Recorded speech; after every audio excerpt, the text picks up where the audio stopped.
The princesses of Jahad are arguably some of the most important people in the entire tower. Obviously, not as much as the 10 family heads in Jahad, but probably right below them, right? They are so influential and have been in the story even since season 1.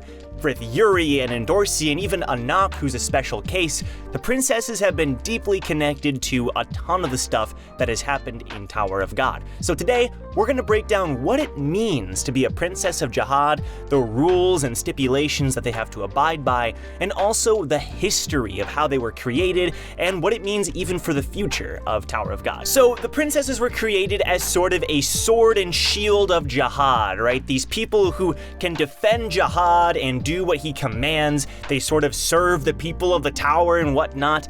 But they're also just the ultimate species of the tower is one term that is used. They're basically like these women who typically are from the 10 great families, but they don't have to be, who through a difficult and gruesome process are selected to become a princess, and then once they are selected, they are injected with Daddy Jahad's blood. Gotta love it. But the thing is, not just anybody can be selected. Like, you could be really freaking strong, right? You could be bulky and huge and awesome, but that's not the only thing that you need to be good at, and also you just have to be able to accept Jahad's blood. Remember, most people when they're injected with Jahad's blood, or even if Jahad like tries to have a kid, it doesn't turn out so well. And that's because Jahad's blood is just that powerful. Jahad himself is like a god. Like there is something special about him and his I don't know if it's like his species or him himself, but something, right? He's got the horns. Something about Jahad is just so deadly when it comes to his blood, and that's why you have to be able to contain it. So you have to be powerful, you have to be beautiful, which is like, okay, you have to have good looks. That explains why all the princesses have been drop dead gorgeous, right? And you have to be able to accept Jahad's blood. However, the reward is pretty massive, right? You become one of Jahad's daughters. You know, the people of the tower are considered to be Jahad's sons and daughters in a way, like his loyal subjects and whatever, but his princesses are like his legit children. Now, they are not obviously his blood children. They are selected. They're almost like his adopted children. However, they do have his blood, right? And they get the honor of calling Jahad their father. So they do get some benefits from it. However, we're gonna break it down more, and I feel like being a princess, it's kind of the worst. It's just kind of the worst. If you're in Tower of God world, don't become a princess. It kind of sucks. One of the things that sucks is that once you receive Jahad's blood, Jahad kind of has a power over you. Now, I don't know if he can control the princesses. Some people seem to think so, but it definitely has a power and a connection with the princesses. When Endorsi first sees Data Jahad, she's like frozen in fear, right? She can't do anything. And we see a similar thing with Mashani later on. So there's definitely something there. I don't know if Jahad can like puppeteer them to do whatever he wants. I don't think so. Otherwise he would have done that with a lot of other princesses.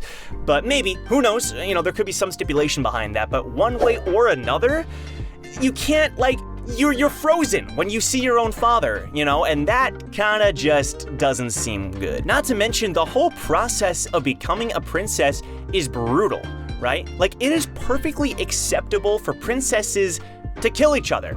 Not to mention, even if you become a princess, your next step is getting a 13-month series weapon. Now, about that, you have to be chosen as a regular, you know, and be a princess of Jahad, climb the tower, become a ranker, which, okay, as a princess is probably fairly easy, and then maybe you'll get chosen for a weapon, and then you have to say yes. It is an extremely difficult process to get a weapon. And then once you do, the killing starts all over again. Once again, perfectly acceptable to kill each other as princesses, and once you have a weapon, you kind of put a target on your back. And yet at the same time, princesses are sort of pressured because collecting the weapons is almost like their goal, right? If you collect all 13 of the series weapons, not all of them are weapons, one of them is an arms inventory, but once you do collect them all, you can become Jahad's bride. Aw, disgusting. Jahad's like, hey, you guys who are my adopted kids, yeah, you collect all these 13, which by the way, if you wanna hear me talk about the 13, you can check out the video. You collect all the weapons,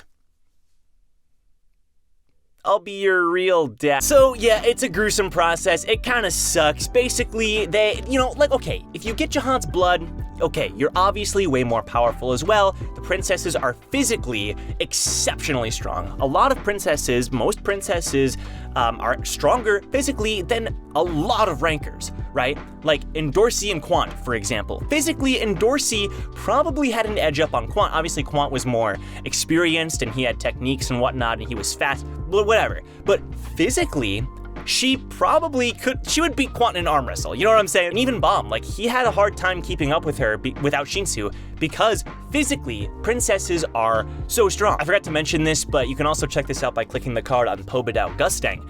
But Gustang is the one who set up this entire system. Basically, Jahad needed kids. He needed heirs, not really heirs though, because we're gonna get into that.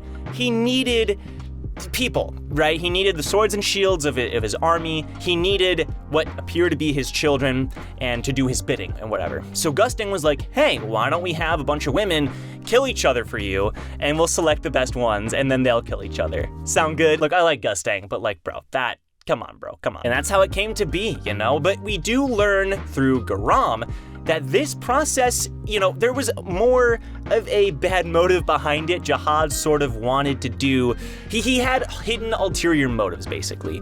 And we find that out too with the ghost of the 13 months. Essentially, Jahad doesn't want them to collect all 13. He doesn't want them to be successful. It's almost like an illusion. These princesses are like a fake picture of the Jahad family, and it's all fake. Jahad probably doesn't really care about them because he doesn't care if they kill each other. In fact, he doesn't care about them almost 100%, right? And he doesn't care.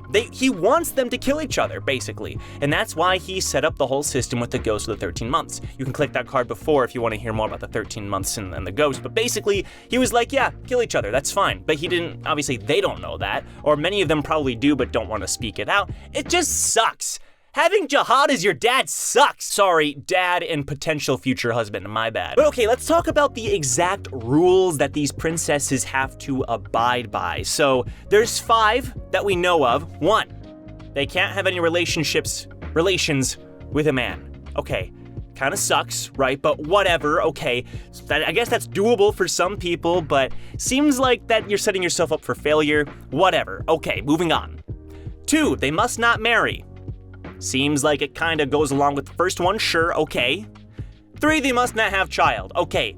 Once again, seems to go along with the first 2, but okay. 4th, they must not help an enemy of the Empire, basically Jahad's family and his army. Makes sense overall, you know, you can't, look what Yuri was doing. You can't go out helping these regulars from Fug who are trying to take down Jahad. Kind of a no-no. I actually get that one the most. That rule can slide by. And 5th, they can't enter the Floor of Death, probably because of all the secrets that are there. Obviously it's dangerous, but there's obviously a lot there, a lot of history with Enryu and Jahad and Arlen that Jahad probably doesn't want them to know about. So overall, it makes sense. You know, Jahad doesn't want his blood and his power to be spread around, which is exactly what happened with Anak. Anak is the only princess that we are aware of who is a half-princess. She has Jahad's power, but only half. She didn't get all of it. Her mother was a legit princess, right? But her mother married a cook from the palace, and they had little Anak. She isn't a legit princess. However, she still goes by Anak Jahad because she has some of the power and also because of her mother. Basically, she's an illegitimate princess, and that's the whole reason Jahad didn't want them to have relations and get married, is because he doesn't want little Anaks running around. And then there's a couple other interesting tidbits. Basically, once you're a princess, you can wear something that shows people that you are a princess. For example, Yuri has the tie that has the Jahad symbol, and Endorsi has the hairpin with the Jahad symbol. So that's whatever, show the world that you're a princess. And also, once you become a ranker, you are entitled to have a guide if you want. Now, not all princesses have one. In fact, most of the princesses that we've seen that are rankers don't. But Repelista does, Alumik Edric, and then obviously Yuri does with Evan Edric. That's mostly it. Most princesses are from the 10 families, I'll say this, but there are some that aren't. However, the ones that aren't kind of get shafted because the ones who are from the 10 families are like, we don't want you guys, you know, coming and stealing our pride and like our power, basically. So then they end up usually dying, right? It's like a terrible system where it's like, if you want power, you have to kill each other, you know, but you call each other sisters. It's like so messed up, and you basically have to be born in the right circumstances. It sucks, but it's Tower of God. What else did we expect? Let's be real. What else did we expect? Thanks for watching, everybody. Hope you enjoyed. Now, I want to say I am going to make another video sometime talking about every princess that we know. Now, it won't be necessarily like going into detail, but at least naming them off and talking about some of the interesting ones. Maybe it'll be a two-parter or something, but if you're interested in seeing that video or just other Tower of God videos, then you can like this one and then subscribe to the channel, because we make a lot of Tower of God content here, but also other anime content and other webtoon content coming soon. So stay on board if you want to see more of that. Also, we have a Discord. It's a Discord where people make stupid memes. If that's what you want to see and possibly participate in, and totally not be featured on this channel, then that link is down below. Also the Patreon. You patrons are freaking awesome. Here's the list of them here. Each and every one of you. Mwah, I love you so much. And with that, I'll see you guys in the next Tower of God lore video. Take care.